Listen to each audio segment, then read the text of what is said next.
મારા ભગવાન લઈને હું બાવાની માતા એવું બોલું છું, શાસ્ત્ર એવું કહે છે, પણ દલા દુનિયામાં તમે પ્રતિષ્ઠાના યજ્ઞ જોયા છે, દુનિયાની તમે પ્રતિષ્ઠાઓ જોઈએ છે, પણ મારો કદાચ ભગવું અને મારા રઘુનાથપુરી બાપુના જે સેવકો જે અંદરથી જે કામે લાગેલા છે એ આખું સર્ચિંગ કરી રહ્યા છે કે આવા ભારતની અંદર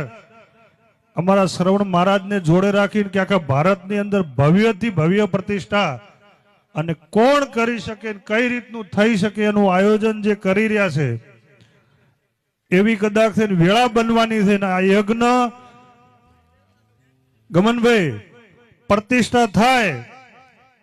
અને જો કદાચ યજ્ઞ મારી લાખણેજી જહુની પ્રતિષ્ઠા થાય તમે 5 જણા થઈને કદાચ ધેજ મારજો અને 24 કલાકમાં કોમ પાર ન પાડું મારું નામ જોગીની માતાની સભાવાળો.